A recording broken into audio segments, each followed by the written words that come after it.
Hello and welcome to our brand new podcast series, In Conversation with CloudSense. My name is Alex Mason, Product Marketing Manager here at CloudSense, and I'll be joined by our VP of Industry Solutions, Vish Kumar, for a three-part special where we delve into industry trends in the telco space, including suggestions from Vish on how to adapt in this ever-changing telco market.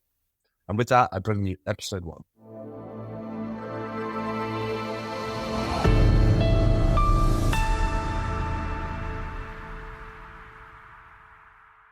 Hi Vish, how's it going?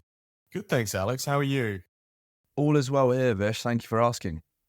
So in today's episode, we'll be diving into the important topic of cost reduction, as we're in a world where CSPs are looking to find operational savings whilst wanting to tap into faster routes to revenues. Factors such as competitive markets and rapidly rising costs are playing a huge role in this and are effectively creating a margin squeeze across the industry. So Vish, the million-dollar question: when you've been speaking to our customers, what issues have been raised and what suggestions do you have that can really help CSPs stay on top of these operational expenses?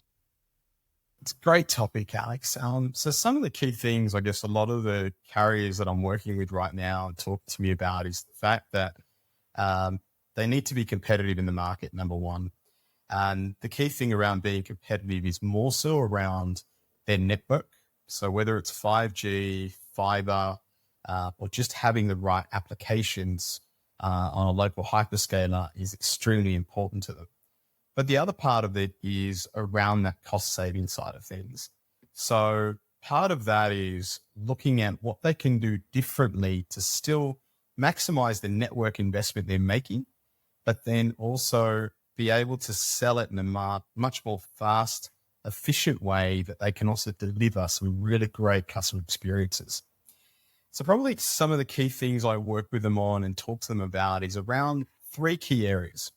So one is around talking about, let's look at some short, fast programs that actually have big impact on a large scale, trying to do more with less. And the other is around the overall team and how to create a level of automation and general efficiencies. So naturally, when we look at the overall picture, and particularly when CloudSense is talking to a lot of these customers, we're always talking about these large programs. But some of the things we talk about now are actually around shorter programs, but they're faster and they're more dedicated to solve a problem quickly.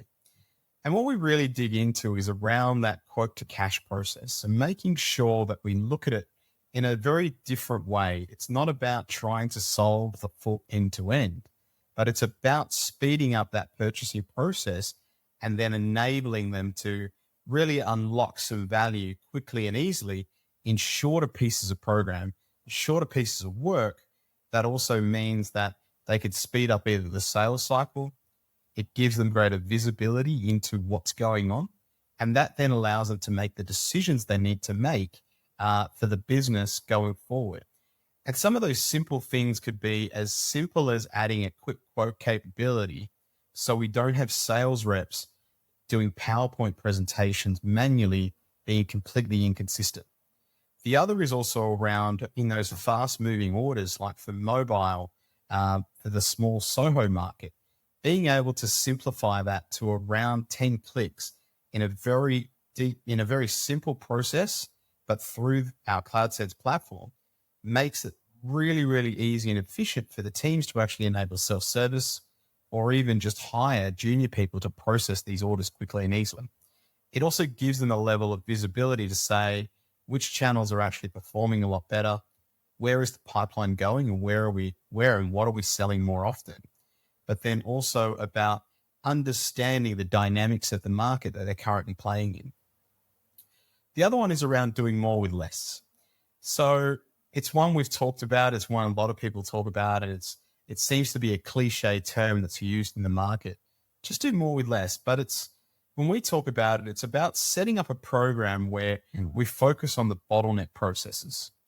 It's focusing on to say, if we just unlock a few of those, we can do a lot more without increasing anything in terms of dollar spend into the program, or even increasing people to try and circumnavigate those process side of things.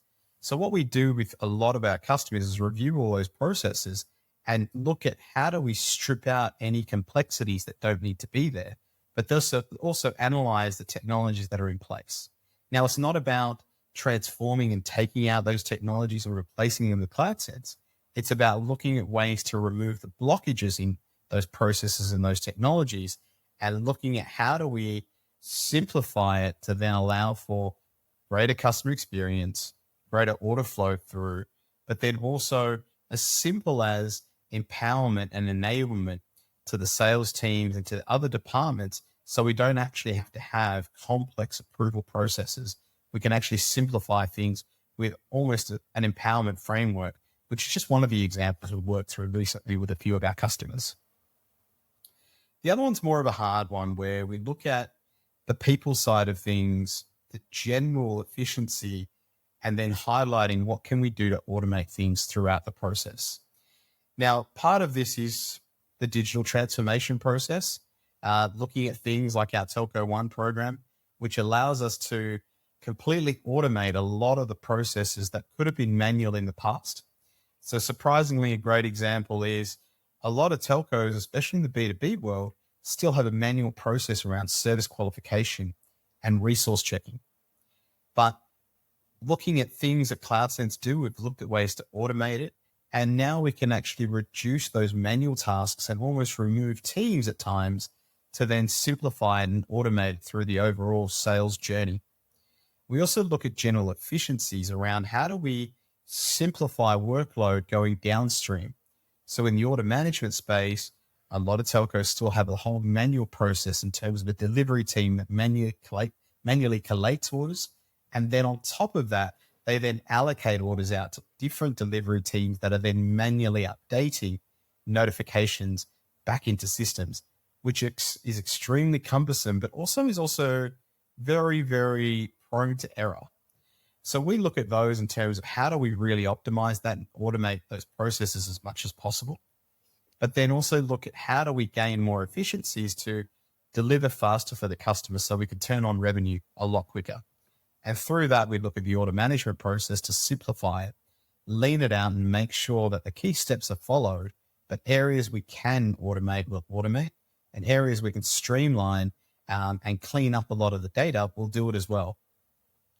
The other is around the tracking side of things. Probably one of the number one challenges within a lot of telcos is reporting and understanding exactly where things are at and what they're doing.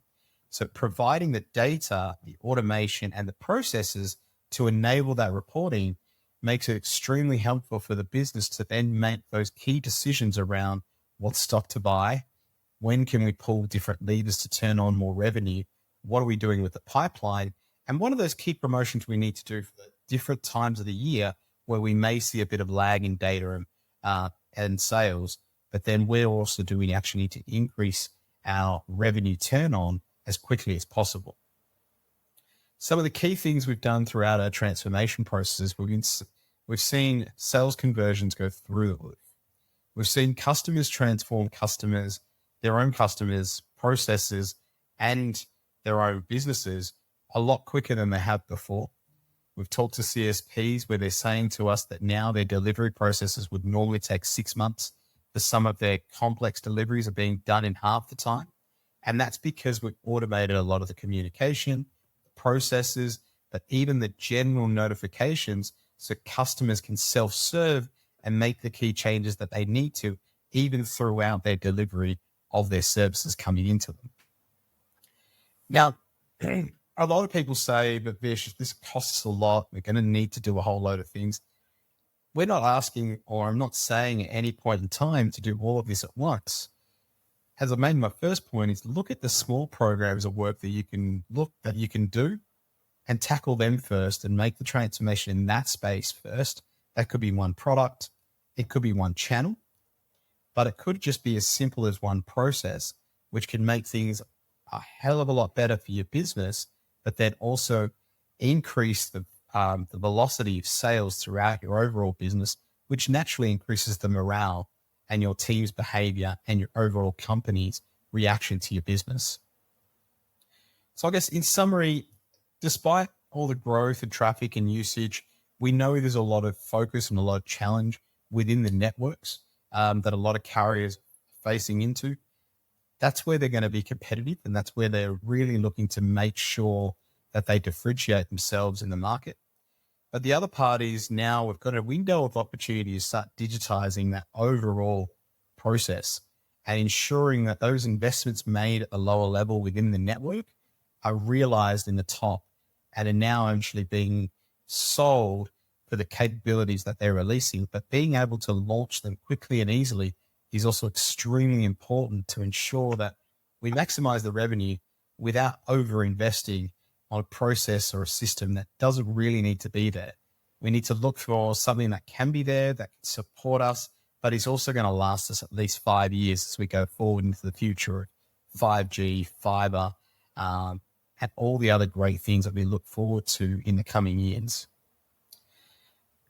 That pretty much sums it up, Alex. Fantastic. Well, look, Vish, as always, thank you so much for joining the podcast. Expert insight, as always. And we look forward to welcoming you back for episode 2.